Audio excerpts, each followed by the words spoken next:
So, good morning, my dear students at Khawarizmi High School.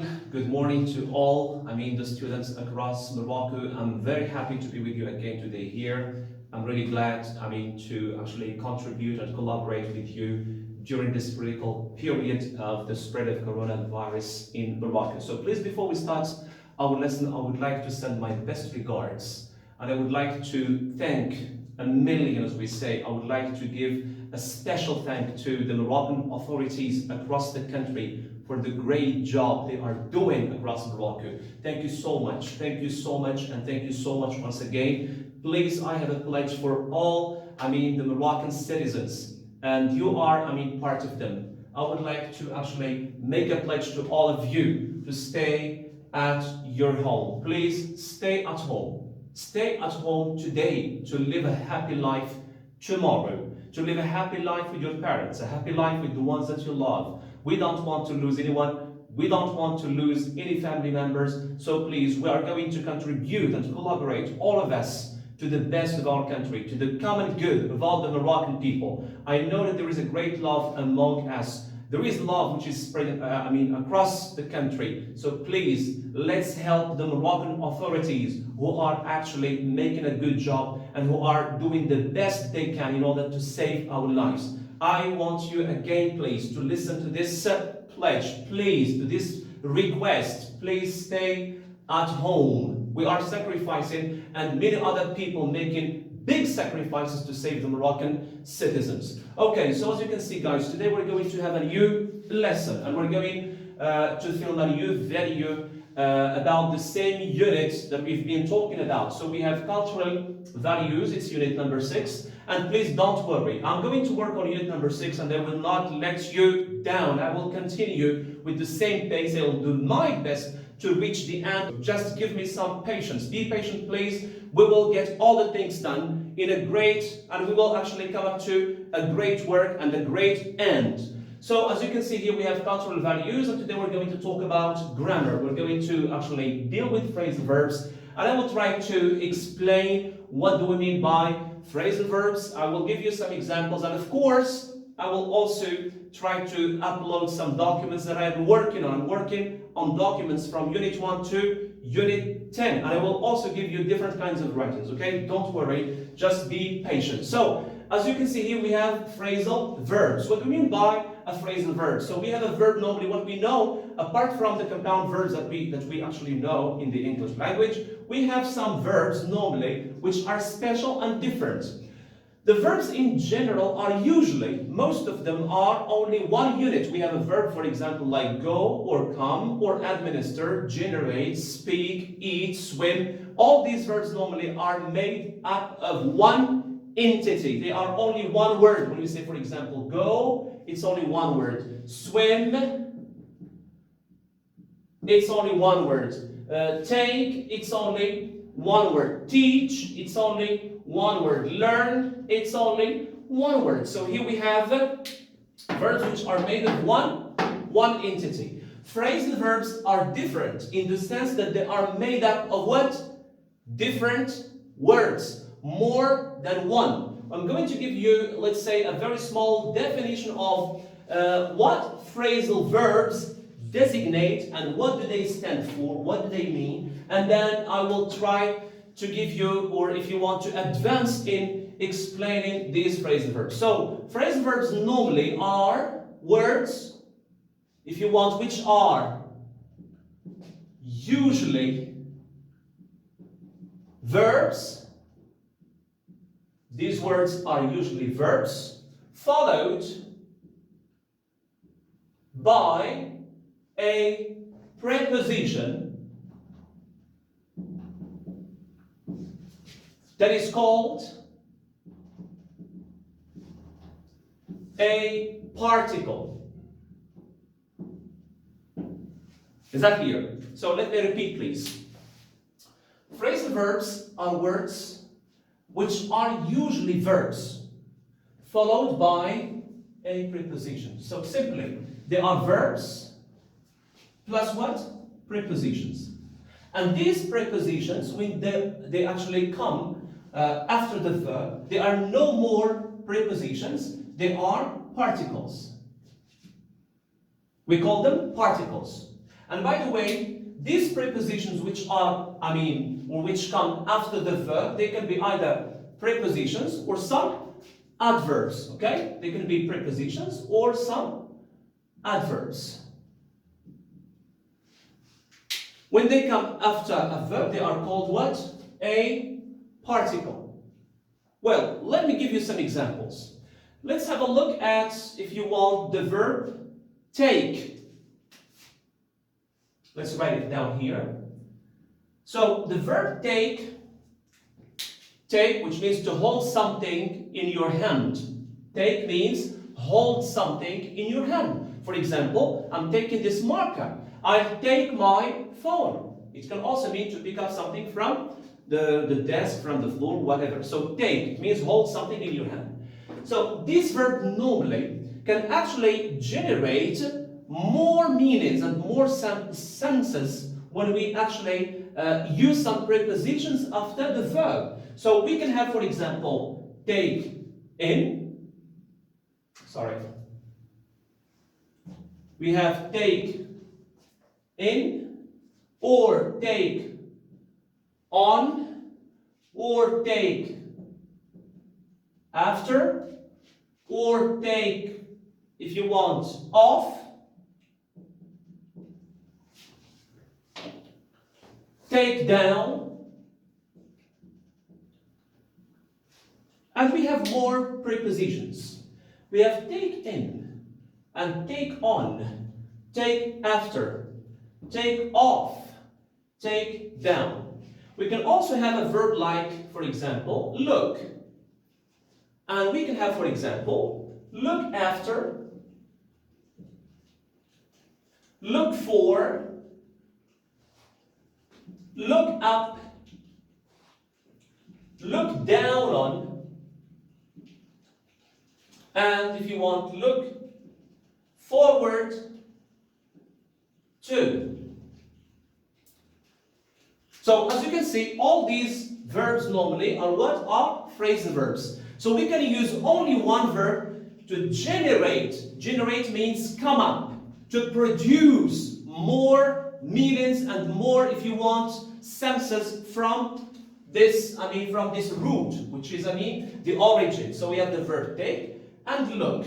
And look normally means to stare at something, to fix your eyes at something. So we have take in and take on, take after, take off, take down. We have look after, look for, look up, look down on, look forward to. So as you can see here, we have the verb to take and to look. They have their own meanings, but when we use the prepositions here that we call particles, they no more mean the original meaning. They change their meaning. So let's have a look at the following ones. We have take in. What does take in mean? So take in means to understand something. To understand. So take in means understand something. Take on. Take on means to employ or to hire a new person for a job position. To employ or hire. Hire means to actually offer a job position in a company to a person. Take after. Take after, we can say, for example, that a person takes after his father or takes after his mom.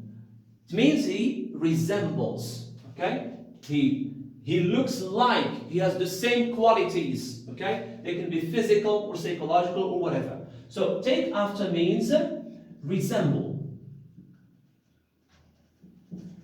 Take off.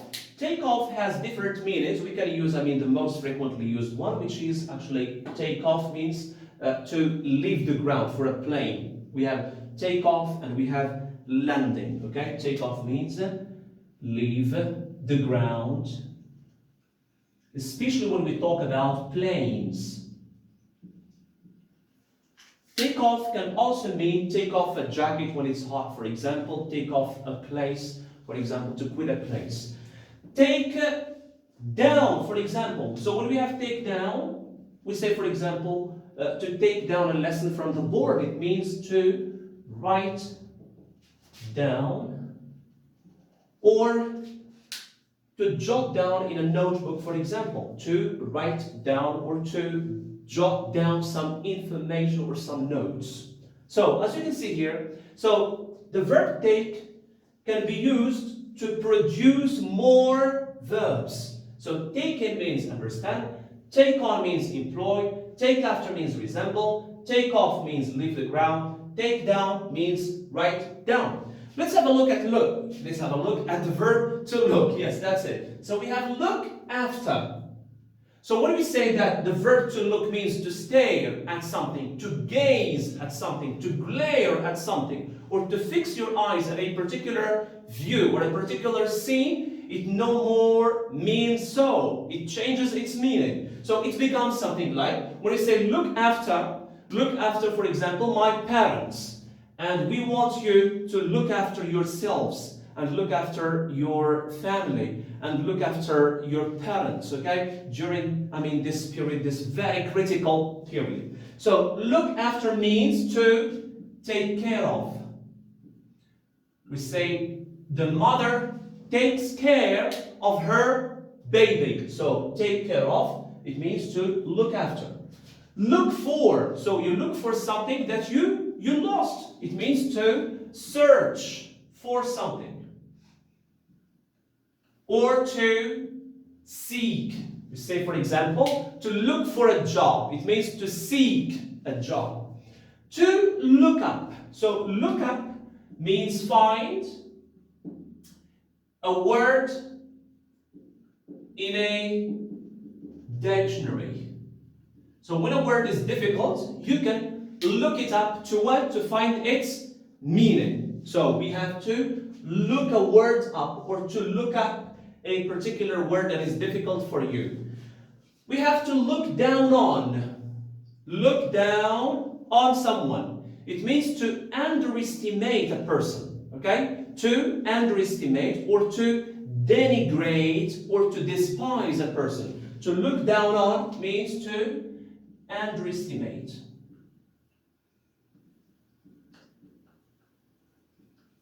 You can say, for example, that natives look down on immigrants. This is just an example here. So we have look down on. It means to underestimate a person. We have to look forward to. Look forward to something. Please, by the way, look forward to here is always plus what? ing, plus gerund. So we say look forward to traveling to Brazil, for example. Look forward to, for example, visiting a particular country, foreign country. Not at this period, not at this time, please. So we have look forward to. We can say look forward to getting my baccalaureate degree. That's a good example. So look forward to, it means to be excited about something. Be excited about something. It means to be happy because you want to get something or you want to do something or to go somewhere. So look forward to means be excited about. You have the intention to visit a new place. You have the desire to do or to have a new experience, to take up a new experience. Good, so as you can see, guys, here we have talked about 2 examples and we have many verbs in the English language. I'm just trying to show, what do we mean by a phrasal verb. So right now I will just give you a few seconds to look, at these examples, and please, if possible, take, all, the examples down on a piece of paper or in your notebook, because I'll try to actually erase the board, okay? So as you can see here, these are some examples that you can actually write down or jot down and take down very quickly. Please take them down very quickly, or you can go back into video and write them down. So I tried to actually erase the board. So we have the definition here, and we have 2 examples of what we mean by phrasal verbs. Try to talk to you about some special characteristics of phrasal verbs. So we have characteristics.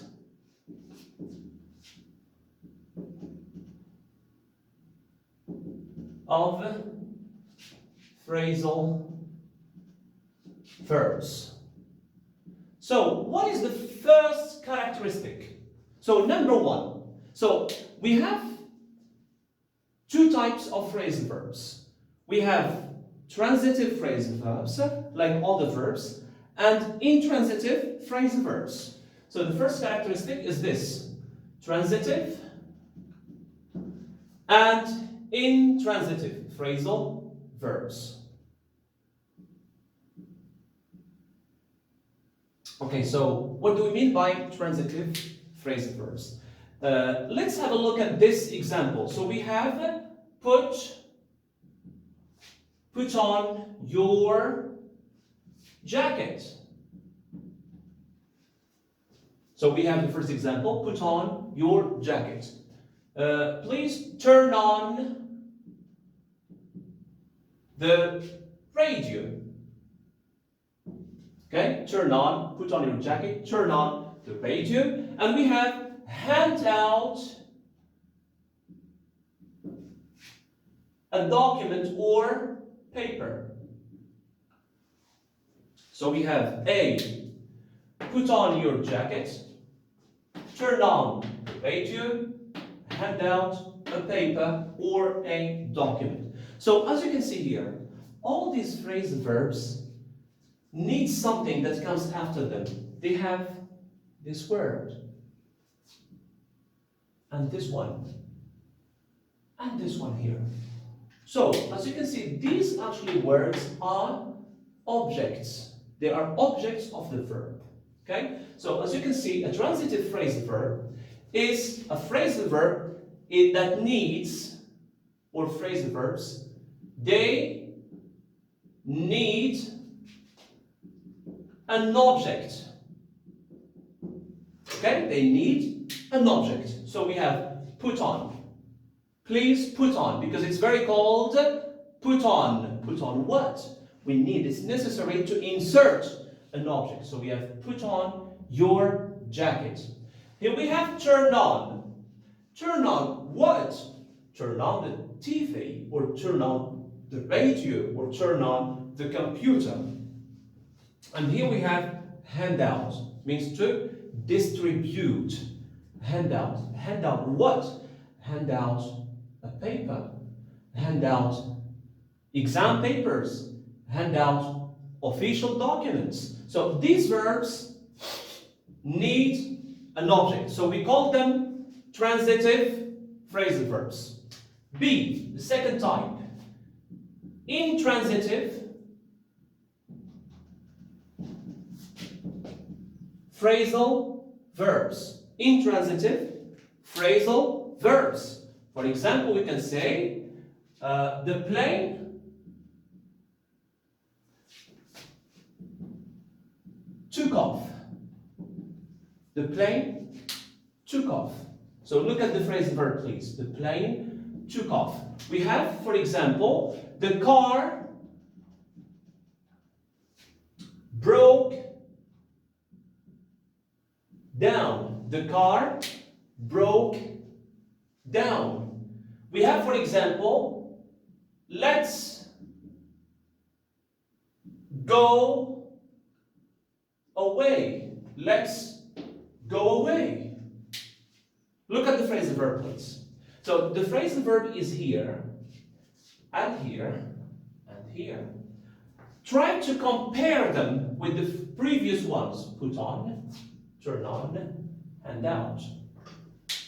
Is there anything that is placed after them? No. Which means that these phrasal verbs are called intransitive phrasal verbs. Which means that they don't need an object. They don't need a direct object. That's it. So the plane took off, the car broke down, let's go away. Or you can even say, go away, go out. So when we say go out, we don't need to add something, because you are given, or this phrasal verb is given a particular meaning. So we have characteristic number one, or A, is transitive phrasal verbs. and B, intransitive phrasal verbs. Now we'll move to another, if you want, we're going to see two more characteristics or two more traits of phrasal verbs. I'm going to actually clean the board again. Please take a look at this, and if you actually would like to have a clear view, you can actually write them down as quick as possible by actually if you want, rewording, going to the back or rewording the video and take them down. Take all these, if you want, characteristics down. Let's go to the second two characteristics that we have.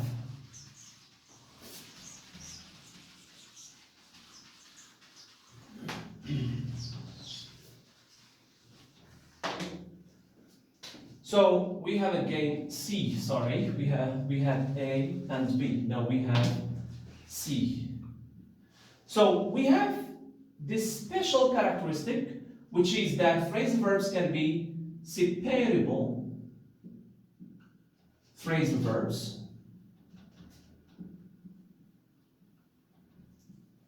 okay, or inseparable or non-separable. We can write it down here. So we have inseparable,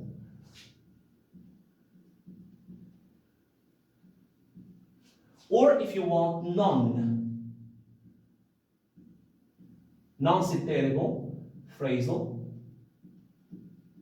verbs. I'll give you some examples. Let's have a look at this one. Can you turn the TV? Can you turn on the TV, please? Can you turn on the TV, please? Let's compare it with this one. Can you turn the TV on? Can you turn the TV on? So as you can see here, can you turn on the TV? We have the phrasal verb is this, and then we have the object here. Look at the same phrasal verb in the second sentence. Can you turn the TV on? Where is the phrasal verb? It's here. The first spot, or the verb is, here, and then the particle is here, which means that this phrasal verb is separable. So we can separate the verb and the particle. So it becomes, can you turn the TV on? Can you turn the TV on? And here we have, can you turn on the TV? Okay? We have, I put on my jacket because the weather is cold. And that's true, it's cold today. I put on my jacket, or I put my jacket on. So guys, as you can see here, again, the phrasal verb is put on. It means that I will actually dress or wear my jacket. I'll get dressed in my jacket, or I will wear my jacket. So we can say I put on my jacket, or I put my jacket on. So we have I put my jacket on. So again, we separate, if you want, put on here by inserting what? The object. So in all these examples, as you can see, we have my jacket. Okay? So it is inserted here, as it's the same case in the previous example. So, can you turn the TV on? And I put my jacket on. So in this case here, the phrasal verb is actually called a separable phrasal verb. A separable phrasal verb. Let's have a look at the inseparable phrasal verbs, or non-separable phrasal verbs. We have he is looking for a job. He is looking for a job. So the phrasal verb is look for. Looking for. So can we insert the object here in the mid position? It means between look and for. No, it's impossible. We cannot insert the object here. So we will actually use it like this. We will never be able to separate the verb and the particle. So it stays like this. He is looking for a job. We cannot separate them. We have she. For example, we have he is looking for a job. Looking for a job.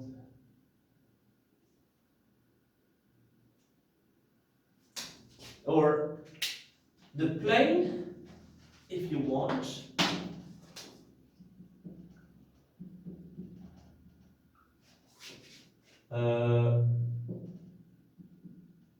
Took off urgently. So we have the plane took off urgently. The phrasal verb is the plane took off. So can we separate the verb and the preposition here or the particle? No, we cannot do that. Why? Because this phrasal verb here is inseparable. We cannot separate them. I would like to mention something very important here. So, as you can see here, we have separable phrasal verbs. It means that the object can actually be inserted in the mid position between the verb and the particle. So, I want to tell you that all separable phrasal verbs are transitive. Are transitive. As you can see here, when we say transitive, they need an object that we can insert in the mid position. That's it. So these are the 4 characteristics that you need to know about phrasal verbs. And these are the main, if you want, features of phrasal verb and the main, if you want, categories of phrasal verbs that we have. So as you can see, we have talked about the first characteristic, which is being transitive. The second one is intransitive. The third one is being separable, and the fourth one is being inseparable. Okay. So if you allow me just a few seconds, so I will just try to actually give you some exercises. Okay. Stay with me, please. Don't go anywhere.